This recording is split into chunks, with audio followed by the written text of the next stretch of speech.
Prime Minister Ingram traveled to South Eleuthera for the commissioning of a reverse osmosis plant.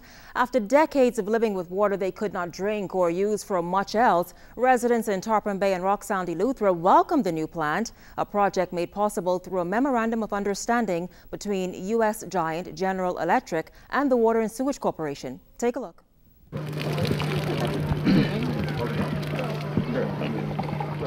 As easy as the twist of a knob, fresh, tasty drinking water is now flowing in homes in Tarpum Bay and Rocksound, Eleuthera. Residents like Sean Ingram say having access to quality water is something they've dreamed of for decades. Well, as Sam Cook said, it's been a long time coming, and we're just happy to have it. We've written a few letters on behalf of the community and residents here, and we're just glad to see that it finally came. What it means is, obviously, for a lot of people that can't afford bottled water on a regular basis, they can go to a regular tap in the community and get fresh water. Bringing this kind of relief to residents in South Eleuthera was something Prime Minister Ingram committed himself to since his first term in office way back in 1992. And while other communities benefited back then, today was Tarpum Bay and Rocksound's turn. Residents couldn't hide their joy during a ceremony to commission the reverse osmosis plant in Tarpum Bay. I've come to Eleuthera this afternoon to share in the joy of residents of Tarpum Bay and Rocksound in finally having access to piped, clean and drinkable water. I recall vividly, most vividly, how stunned I was during a visit to Tarpum Bay while I was not Prime Minister between 2002 and 2007. I spent the night at a place called Ethel's Cottages and looked forward to a refreshing shower the following morning.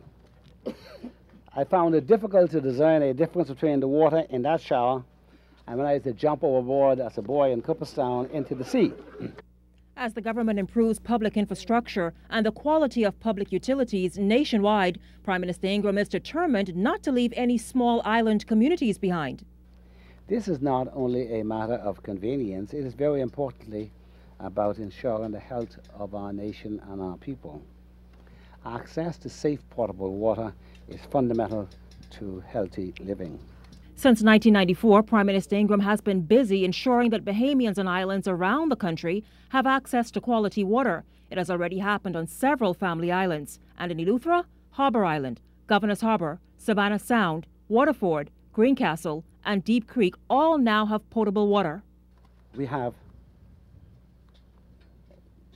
ensured that every community has the infrastructure to accommodate the water supply. We still have work to do in other parts of the Bahamas. And while Ingram warned residents that their water bills will eventually increase, Sean wasn't bothered, as he'd become used to shelling out up to $500 a year to replace fixtures corroded by the salty, hard water running through his pipes. The salt water was so hard on your fixtures, appliances and everything else. With the existence now of fresh water, I think all of us would save a little bit more. We don't have to replace faucets every 6 months. So I think our skins are going to be a little softer, so less lotion, less fixtures, less everything else.